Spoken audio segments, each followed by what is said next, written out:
and gentlemen, welcome to tonight's main event, the Eating Leather Podcast,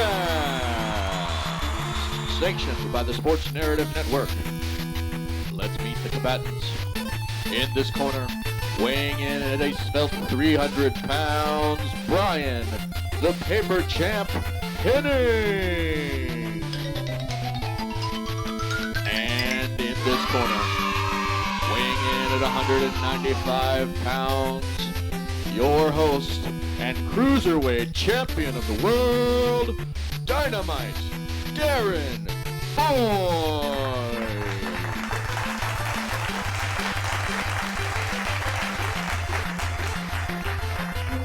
Well, welcome to the Eating Leather Podcast. We are privileged and honored again to have the legendary Raul Marquez. By the way, after my gallbladder removal surgery, I'm down to 182, so I'm going to have to be a light heavyweight from now on. But we'll change that intro. I was going to say, we're Raul, changing what's been going on, sir? It's a pleasure to have you again. Thank you for having me on. And I mean, I've been on the road a lot. I've been on the road the past 2 weeks. Had a lot of things going with Showtime, and then with Giovanni's fight. Then I had a show right after Giovanni's fight. I had to go from Atlanta to Washington for Showtime Championship Boxing. And then I was back home on Sunday, but when I was during that trip for Showtime on Saturday, they asked me if I wanted to come cover the Jermell Charlo press conference in New York.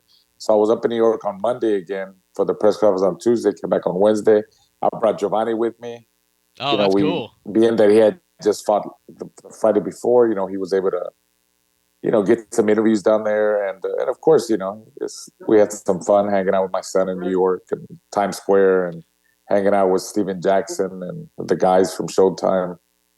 We had some good lunches and dinners, and it was a fun experience. It was fun. That's amazing. And you're blessed that Showtime picks up all the tabs. So that's absolutely awesome. Yes, absolutely. That's the best way to go. To jump right in. Oh, wait a minute, Darren. Hold up. Speaking of your son, our official prospect of the show, he can't hear. We are going to jump right in on his last fight. This, for me, was the first time. We've had him on several times, and he's always been very humble and respectful, just like you. This was the first time in the pre-fight build-up where he's very animated, like, yeah, I'm coming after this guy, and I'm blasting him out, which he did in round 2. What did you see on tape, and how was training camp like as far as, like, all right, we're definitely going to go after this guy and get him out of there? Well, we had a really good camp. Giovanni had good sparring, and we've been working on different things. Him being more patient in the ring and just being more relaxed and being more explosive and sitting down on his shots. And that's what you saw in that fight, punching from different angles, punches and bunches and combinations.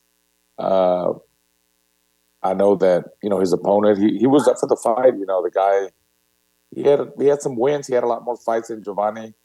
He was trash talking Giovanni, called him a little boy, told him, hey, this ain't the amateurs, this is the pros. A bunch of talking was done by his people. But, that's just part of the game, man. That's part of the game. After the fight, they gave us our respect. And, I respect them too.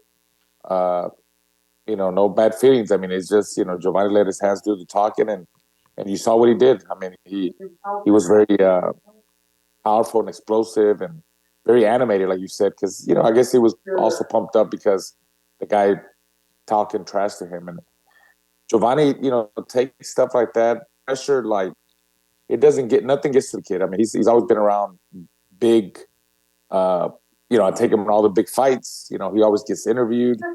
He's always been around me. He spars guys like Shakur Stevenson, Devin Haney, or Shockey Foster. Yeah. They all talk, when they're sparring, they talk, smack to each other. So it's a part of the game, man. If he could hang in there with those guys, this Nicky Vitone guy was not going to get in Giovanni's head. Absolutely, and that's he doesn't seem to be a very tense fighter like my favorite Tommy Morrison, who was very tense, and if he didn't get you out of there in 3 rounds, he falls apart. Your son definitely the effective aggressiveness, going to be able to go the distance with ease and still have a lot of stamina in the tank. And was this Oh, go ahead. I cut you off. I'm sorry. I mean, I was just gonna say, right off the bat, his jab was on point. He was really working the jab and maneuvering him with the jab and just dissecting with the jab, using the jab in different ways to the midsection, to the chest, to the head, hard jab, soft jab, fast jab, those kind of jabs. And he was ready, man. Everything we worked on was great. I told him, hey, for the Shakur, for his last fight, Giovanni's last fight, Brian Springs, he went the distance with a guy that really didn't want to fight. He was in there to survive. Mm-hmm. But I mean, I got to put this in here. Like Giovanni did go away. He was in Vegas for about a month on his own, sparring with Shakur Stevenson because they hired him for Shakur's last fight. And I wasn't able to work with him. It helped him being there with the experience. And of course, he got paid sparring with Shakur, but more the experience sparring with Shakur. But I wasn't able to work with him like how we do whenever he's with me, like with the hand pads and, put on the body bag. I throw punches at him. I try to manhandle him. I push him around. You got to understand, I'm still heavier than him, so I could push him around and I get him stronger. I play head games with him. I wasn't able to do all that because he was in Vegas for a whole month. Had he been with me, I think he would have gotten that Brian Springs guy out of there. I think he would have gotten him out of there. But that's okay. He got the experience. It was a beautiful experience sparring with Shakur for a whole month. And you can't beat that, man, because that, it That's goes probably back to years of sparring experience training right there in a whole month. That's awesome. I look at it as, however times he sparred over there, that's like a fight, like a fight for him. Like, he gained probably like, I want to say 5-6 fights there of experience. So, and we saw it in his last fight. Oh, I'm sorry. Yeah, we saw it in his last fight too. This confidence. But I'm just saying that the importance. I think if I would have been in camp with him in Vegas, working the hand pads and getting there with the body bag and all that, I just feel things would have been different, and he would have been able to stop that last guy, Brian Springs. Now, with this promotional company, if you're allowed to talk about it, is this a one-fight deal, or is there opportunities in the future for him? Because that seemed to generate a lot of buzz in the boxing community. Yeah. Well, you know what? I mean, Overtime Boxing, they're a hell of a organization. They're new at the boxing game. They have 4 shows in August. They got one more. I saw the show last night, and they got one more next Friday. They do a hell of a job, man. They really know how to promote their fighters, and the way they pay bonuses for knockouts, and if a fight's a draw, if a fight is a draw, they go on to the next round. They go to because there won't be any draws. They'll have to fight an extra round. Oh wow, so that makes it exciting. As it should be. Yeah, as it should be. Yeah. So for now, it's a one-fight deal, but I know they're in talks of doing more shows. I believe so next year. And we're open. It's not like we're tied up with anybody. I know Giovanni's gonna probably fight in October. We're trying to find there's 3 possible dates in October. Got to keep him busy, especially after this win. He's back in the gym. I know he reached out to Shakur. And he's going to be sparring Shakur on Wednesday, because he wants to get that experience in. And, Shakur's a great guy. I think Shakur's one of the best. He is the best at weight class. And you just, for us, is about learning and getting better, just Giovanni rising up, getting that challenge. And we're fortunate that a fighter like Shakur has a relationship like that with us or with Giovanni, that he's open to helping us, I think that's great. Because there's a lot of fighters. Hopefully in the October fight, we'll be able to make a road trip down there then and come see you all in person. That would be amazing. That would be great. I think that there's a big possibility that the fight could be here in Houston or in the area. So we'll see. We'll see. Man, that's amazing. Make it happen in Austin so we could split our travel versus having to go all the way to Houston from Dallas. But that's okay.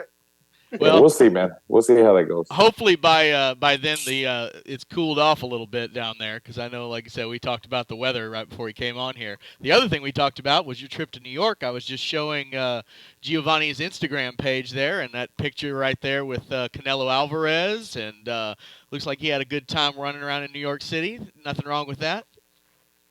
Right. Yeah, we had a good time, and he was able to take a picture with the face of boxing, Canelo Alvarez, and And he's taken a lot of pictures with Canelo.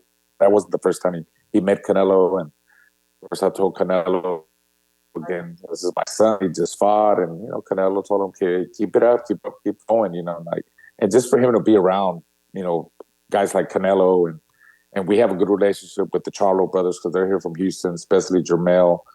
Yeah. It helps Giovanni's confidence. People like that and all the people too, all my colleagues and, Steven Jackson and Brian Campbell and everybody else that works with Showtime. It's fun. We all have fun and they all love Giovanni and they all support Giovanni's career and they're all looking out for Giovanni because, hey, he debuted on Showtime. His debut was on Showbox. Dude, that's and amazing. They know he's a good kid and they love to follow him. He got a lot of love. Yeah, for sure. Well, I have good news for you. You're very safe at your Showtime job because we called a fight in Frisco with the great Lou DiBella, and our notes blew away in like the second fight, so we had to wing it. So Showtime or ESPN will not be hiring us anytime soon, but it was a fun event anyway. Live boxing, there's nothing better than live boxing. Yeah, it's experience. It's experience. Just being there. Now, as far as since we're based out of Dallas with the Spence situation, we didn't get to actually start watching the fight because we were covering the other one. They showed it on a big screen in round 3, and I already heard he'd been knocked down. Immediately excuses are coming out that, he was weight drained or activity or whatnot. How did you view that situation with Spence Crawford? Because to me, he just got his butt kicked by Crawford, and it wasn't even the same level. It was humiliating, but hopefully he'll bounce back. Yeah, he did, man. I got to give it to, Bud Crawford. And I don't want to take anything away from his win. He completely dominated Errol Spence. He fought a hell of a fight. He was the better man that night. And was I surprised? Of course I was. I didn't think it was. I know Bud Crawford he's a good fighter, but I just didn't think he would dominate like that. Obviously, I feel that something was going on with Errol Spence, we don't know. I had some conversations with Derek James at the press conference up there in New York for the Charlo Canelo. And it basically came down to, look, he just had a bad day, man. It seems like he just had a bad day. I know people talk about the weight. I don't know, perhaps, he's been making weight 147 since the amateurs, since I know Errol in amateurs. Right. The accident, could that, I know he's had a couple of fights after the accident, but, over the time, maybe signs of whatever might be showing over time. It could be that, maybe. But they don't think it was that, And I had said before, when I was talking about the fight and making my prediction, I was like, man, it's going to be a hell of a fight because those guys, they're both good, man. They're elite fighters. Errol has his skills. He's strong and he comes forward and he breaks you down. And of course, Bud Crawford is a great counterpuncher. He's powerful. He's got power. They both have dog in them. They both have will. They both are hungry. They're both in great shape. All that stuff, and it might just come down to whoever wakes up that day and you having a great day. That's the guy that's going to win. And I believe that Bud Crawford is the one that had a great, awesome day, and I think that Errol just had a bad day. And I just want to make sure that, I want to be clear that I'm not taking anything away from Bud Crawford. He's a hell of a fighter. Right. He deserves the best. He won that fight. That's all that matters. If he had a great day, he had a great day. And if Bud had, Errol had a bad day or for whatever, maybe he didn't sleep right the night before. But we don't know. I was very surprised, Bud had a great day, but I was just surprised that it was that bad of a day for Errol. You know what I mean? It was something. Does that make sense? Do you see a difference when they rematch at 154? I'm sorry, my AirPod thingies fell out and I missed some of that. I'm so sorry. Yeah, that's okay. Do I see a difference?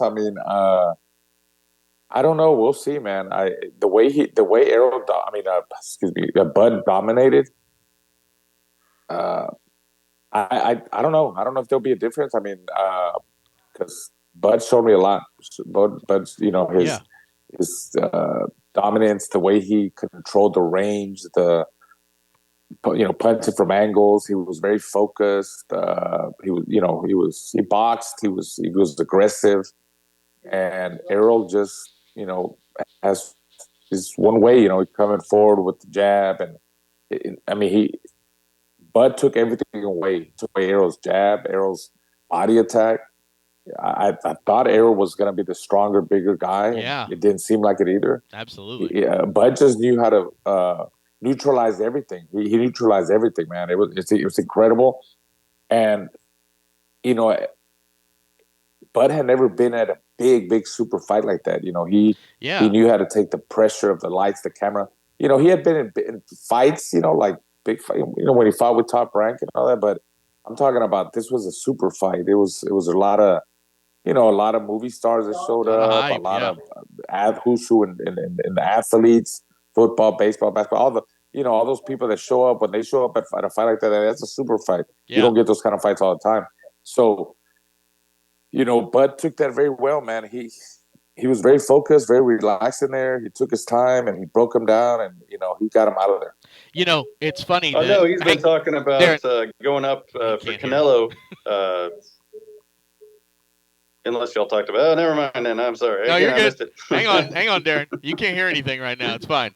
Now, Raul, one of the things I wanted to kind of tie this back in with Gio, if Errol was your dad, was your son, and you saw obviously what happened there, would you advise him to immediately go back for a rematch? Would you say, hey, maybe take some time, figure out what happened here and all this type of stuff? Or, as you said, is it a bad day? You want to get right back right back on the horse and go right back at it?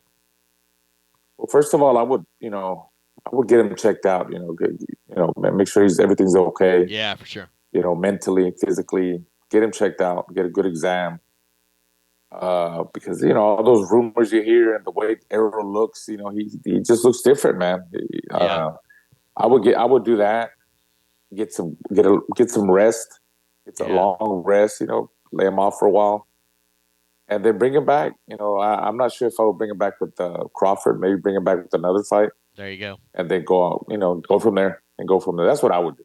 You know, of course. The most important thing is his health. Yeah. His health. You know, make sure he's good. You know, he's got a family. He's got a great family. So, and Derek James, you know, his trainer. He's a great guy. You know, so they know what they're doing. And I think Derek, wants the best for Errol. You know, for Derek, it's not about the money, and let me make more money with Derek. And he's got a lot of other fighters: Ryan Garcia, Anthony Joshua, Frank Martin. So Derek is not like that. I just think he wants the best for Errol, and I think that I would hold him back before going back right into a Crawford fight. That's just my opinion. But everybody does whatever they want to do, man. And as you said, there's not a lot of these super fights, so you know that the pressure on the outside, the money people are going to want to push to try to get right back in that rematch, man. Let's have one another of those again. You know, that's a big payday and all that. So flipping to Gio, got the knockout in this one, and as you kind of alluded to earlier. You think he would have had more of those. If he'd gotten a little more work with you, I thought he was really effective in this fight. Strong right hand. Is that something that he wants to add to the game more, where he's got that finishing power? Because that's one of the things, and especially now in boxing, you see a lot of guys that are boxers, but man, you don't really see those finishers anymore, like we kind of used to see.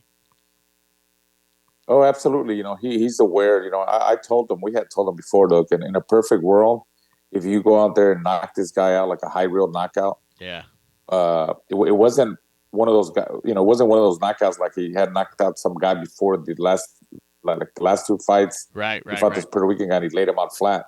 Yeah. But Portalitin, last time was Portalitin. He laid him out flat, but he almost laid out Nicky Vitone. He laid him out, but the way he did it, I knew Giovanni would win, and what made me more, for me, the excitement was the way he did it, and he knows that, explosiveness like that, exciting fights, that's what sells, and that's what people want to do. Absolutely. And if you notice him on social media, that combination when he dropped them, it was all over the place. It was all over the boxing news. It was. I got a lot of texts from different people. Absolutely. Different managers, different friends, promoters, just people that are looking at him and saying, man, he's looking really good. And I appreciate all the love that I got. But Giovanni, yeah, but we want to stick to that. That's the whole game. Giovanni, he's the guy that wants to create exciting fights. He knows that that's what sells. You know, that's what puts butts in seats, and people want to see that. You know, so we realized that this guy that he fought, I mean, he was game. I think it was a good test. I think a lot of matchmakers or people thought this guy would go the distance with Giovanni because he still had a lot more fights than Giovanni. For sure. And he was up for the fight. I mean, he's a strong guy. He thought he would beat Giovanni. He really thought he would, you know, in his mind. But he got a respect. He got Giovanni's respect. He even told Giovanni after the fight, man, you're a beast. Yeah, And that's great. And I know fights are going to get harder. I know fights are going to get harder. You know, I'm a realist. I mean, yeah. I mean, this is for us. It was big because the way Giovanni did it, and it shows that he's showing maturity. He's getting better. Yeah, but we got a long road ahead of us. I'm conscious of that, but it's exciting. It's exciting because he's. Yes, sir. I know what he does. I'm with him on the gym all the time, and you know when he spars with Shakur and other guys in the past, you know, name guys or experienced guys. I see what he does, so you know I know what I have, and that's all that matters to us. Absolutely, man. That's great. And what I would say is, back in your day when you were coming up, just like him, did you know? I mean, obviously, we talk about the science of boxing. We talk about all the fundamentals and all the things you got to have. But did you know the showmanship? Did you know that was a part of the game as much as you were just saying? Like, it's not just about winning; it's about winning with that flair, with that style. You know. Oh, I always knew that. You know, winning explosiveness, knockouts, exciting fights. I always knew that sells. You know, but you know, me and Giovanni's style, my style compared to Giovanni's, it was a total different style. That's a long story to talk about. That's a whole other show. That's the next time you're on, man. Let me tell you, yeah, what Giovanni does, I couldn't do. He's, you know, when he's punching from different angles, yeah, and he's really fast and explosive. There's a lot of fighters that, especially, you know, Mexican American or Mexican fighters that can't do that. And the way he puts his hands down and he'll taunt you, I didn't do stuff like that. You know, I was more like old school, come forward, break you down, hard headed, tough, good chin, come forward. I mean, if I had to take 10 shots to get in there, 1 or 2 shots, that was my style. Like I said, but there's a long story behind that because when I was an amateur, I was more of a boxer puncher. But when I turned pro, the people that I was with, they kind of changed my style to be more flat footed and come forward. But that's another show. All right. I'm not going to get into it. We'll have you back, man. I like Giovanni's style. You know, I'm very open about, you know, with the new generation. Yeah. Of kids, of boxers, you know, hit and not get hit, and the way he's so he could be elusive and but at the same time aggressive. Yeah. He mixes it up, you know, speed coming forward, boxing, let the guy come. He's I think he's, you know, he's got a good package, you know, and the way he for boxing, you know, for the way he uses his speed, his angles, his combinations, his jab. I was about to say the jab is so important. We worked on the jab a lot. I think he's finally put in his head, or you know, well, maybe I shouldn't say it like that, but the jab, the importance of the jab. He knows how important the jab is. That's so big. And in fact, we were watching all those amateur fights, and I think Darren and I the entire time we're talking about jab more.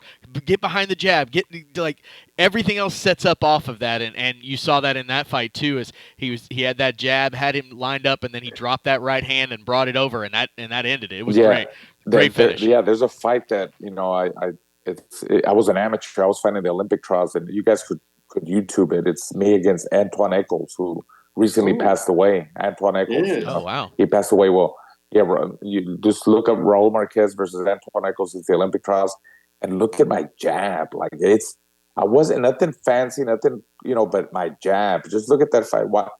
It's 3 rounds, 3 minutes. It was the Olympic trials. Again, Antoine Eccles that recently passed away. He was a good fighter too, man. He fought Bernard Hopkins in the pros. He fought a lot of name guys. But watch that fight, and I told you, look how busy I am with my jab. It's like combination, boom, boom, and then jab right away. Combination, jab, jab, jab. Just watch that fight. You know what I mean by how much I emphasize the importance of a jab. We got it pulled up right now. It's playing right next to you, buddy. Darren? Yeah. That's our homework assignment for tonight. I'm excited. Yeah. Check it out. You're gonna every time I throw a combination, I want you to say jab, jab, jab, jab, and pretty much. Every time I throw a combination, you'll see that I jab right away. Jab and jab and jab. Oh, that's and great. that keeps the guy off balance. I guarantee you. Just watch the fight. I throw a combination and I'm on the jab. I'm on the jab. The jab. Man, that's so great. Yeah, I it's probably right. get on Giovanni's nerves, but hey, I do whatever it takes to get in his head, and it works. I mean, he really worked the jab from the beginning. He started fast too because I feel like Giovanni could sometimes start slow. He started faster. I mean, he was on, man. He was pumped up too for the fight, and he also knew how important it was to win impressively Yeah. in a platform like this. He knows.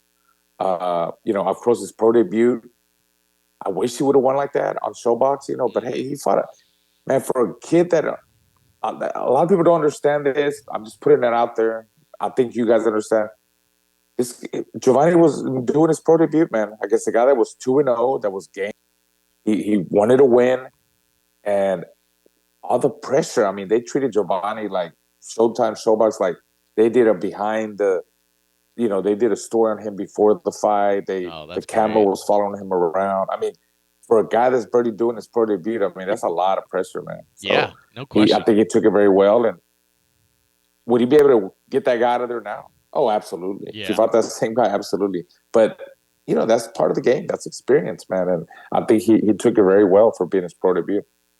Man, that's great. Well, next time we have you on the show, I'm going to ask you whether you approve of the old school Customato number system. Throw a 7-7-2-5, like the guy's just going to stand there and let you throw those combinations. But we'll say that for the next show. Sounds good. All right, Raul. As I got one last thing, which is obviously what you were just in New Okay. York for, and the next big fight that you'll probably be calling, which is of course Canelo and Charlo.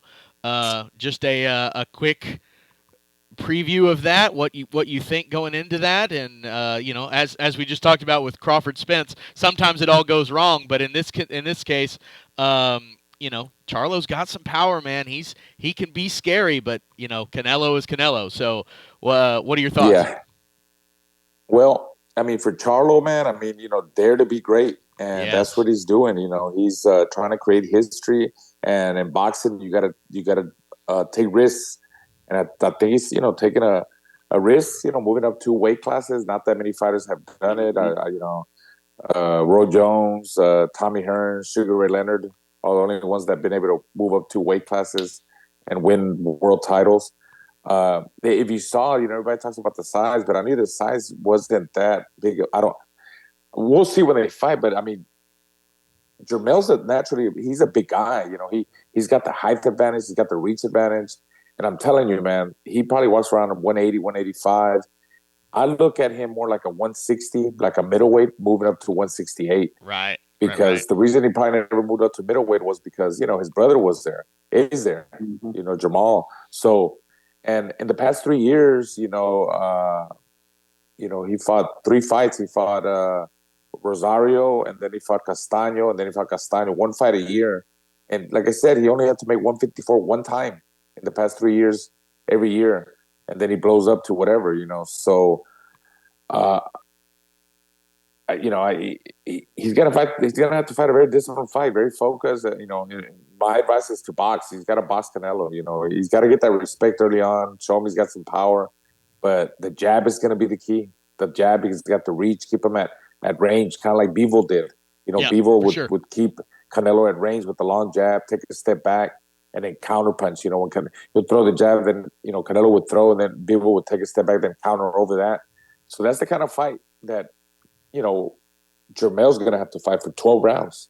Ooh. He's got to be in great shape. You can't get tired. He's for 12 rounds and grab Canelo on the inside. I wouldn't even, I would pick his spots kind of like he did with Castaño. Right. But Castaño is not, Castaño is not Canelo. I mean, he's got to fight like he fought Castaño the second time times 10, if you know what I mean. Yeah, the way absolutely. he fought Castaño times 10, because you can't compare. Castaño's a little guy compared to Canelo. Canelo's still, he's wide. He's got big legs, got a big Beefy. butt. He's got big. He's strong, man. He's naturally a strong guy. And of course, for Canelo, we asked him about this. He knows he didn't look. He had his last 2 fights. He hasn't looked that impressive. He admits that, and I think it's fights like this that someone like Canelo needs to get motivated. So I think Canelo's going to rise to the occasion too. and of course Canelo, needs to impose his will, his Yep. strength, his power, his experience. I mean, he's been in so many super fights, so he knows about this. Jermell doesn't really know about, like, it's different, man. I'm telling you, when you're to get in an atmosphere like this, it's a total different ball game. But I think Jermell will be able to handle it. But for Canelo, he's got the experience over him, most definitely. Yeah, and I think that as you say, and obviously we're not going to get you to predict it because you'll be on the call, of course. But Right. I think Charlo has a puncher's chance. But Absolutely. I think, as you say, I think this is a big step up for him, and but the great thing about boxing is anything can happen, right? I was about to say that anything could happen. They both got power. Yeah. Jermell does have power. He's a knockout guy. He knocks guys out. He puts them to sleep, and we've seen him before in the past. Does he have that kind of power to hurt Canelo? And I think he's got enough power to hurt Canelo. Yeah, I would say Canelo's shown, he's got a good chin, and has Charlo gotten hit by a guy like Canelo before? Probably not. Probably not. Has he fought big guys? I mean, who's the biggest guy that he ever fought? Gosh, I don't know, but yeah, but not Canelo's fought. I mean, come on, Bivol. He's been at 168. Yeah, he's been Canelo's at been up in class. for a long time. I mean, Triple G, all those guys. No doubt. Fought Triple G like a couple times, and Derevenchenko, and did he fight Derevenchenko? No, he didn't fight. No, he didn't fight Derevenchenko. Derevenchenko fought Triple G, but my thing is, he's been solid at 168. Canelo's been solid, very solid. Yeah. Billy Joe Saunders, the last guy he fought. He's fought a bunch of guys there at 168. The power's moved up with him. He's been able to hang in there. Absolutely, 100%. Darren, what else you got? Last thoughts. Oh, well, I'll throw this in. What do you think of Tyson Fury versus this MMA guy? That's just a publicity stunt, and Fury is going to cash $50 million check for a guy's name I can't even say. I know. I can't even say it either, but I don't know. It's the MMA guy, UFC guy, whatever. But hey, you can't blame Tyson Fury, man. $50 million paycheck. I mean, it's all about the paycheck. It's just about branding his name more. I think the real fight that people want to see, or that I would like to see, I want to see him and Usyk. Oh yeah, Usyk. That's the fight I want to see. Maybe the winner fight Wilder down the line, or that'd be great. Maybe Wilder and Anthony Joshua will get the winner of Usyk and Tyson Fury. But I think for me, man, Usyk is the real deal too, man. No doubt. I would love to see Usyk with Tyson Fury. But back to your question, yeah, I mean, he's got to make that money. You can't blame him. $50 million payday for a guy that he's probably going to knock out. He should knock out or beat pretty easy. So can't blame him. You'd come out of retirement for a $50 payday. I was about to say that same thing. $50 million payday. I'll come out of retirement for $1 million payday. I'd come out of retirement for $100 payday. Yeah, there you go. All right. Well, on that note, Raul, have a great call of Canelo and Charlo. You can check him out, Showtime Boxing, on the Spanish broadcast. Of course, you can always check him out on the Showbox show. Showbox, don't forget. Yep. Yeah, I'll be on Showbox August the 15th in San Antonio, Texas. There we go. You know those fights, man. I mean, we developed over 90 world champions, at least 90 world champions that came out of the Showbox platform and went on to become world champions. So those guys go at it. It'll be a fun night. Absolutely. September the 15th in San Antonio, Texas. Yes, sir. There we go. I was going to say maybe it'll only be 105 that night. Yeah. Do you feel like a native Texan? Is it native Texan bled into you yet? Are you eating Whataburger? Is it all happening? Are you taking pictures in blue bonnets? I love Whataburger, by the way. Whataburger is the best. Dang right. Somehow I can't see you taking pictures with blue bonnets. No, I don't know. That's that's why I don't want to talk about that. That sounds a little bit funny to me. But I'll let you talk about that. That's a Jeff thing, not a me thing. That's a Jeff thing. Yeah. Jeff's a Jets fan, so he doesn't know what he's talking about. There it is. But that's okay. There you go. All right, Raul. Thank you so much, man. Appreciate you having you on. Obviously, we'll have you back again when Gio gets his next and goes to 7-0. Looking forward to that. Also, obviously, check out the Showbox, September 15th, San Antonio, Texas. the rising stars of boxing. You want to see them before they get to you. Raul, thank you so much, my man. Thank you, guys. It's an honor, and I appreciate it, man. All right, appreciate Thank you, it. sir. You rock. All right. Hey, it was good. I appreciate it, guys. You got it. All right, there he goes. We're Make gonna. sure you Oh, and dang it, I just cut him off. Sorry about that. Sorry about that, Rule. I totally cut you off. That's my bad. But we are done, and we're having technical difficulties, so we're about to get out of here as quick as we can. Thank you so much for joining us on the Eating Leather podcast. I am, of course, the producer, Jeff Bowers, and we will be joining you again very soon. We will talk to you all about Canelo Charlo and all that implies here on the Sports Narrative Network. Find us at Sports Narrative. You can find Mr. Boyd at dboyd13 on the Twitters or X or whatever the hell they call it now. It's fine. And of course, find us at youtube.com/thesportsnarrative for all of your boxing needs. Thank you, and have a great night. Contact the show via Twitter at EatingLeatherPod or find us at sportsnarrative.net, your home for sports talk greatness.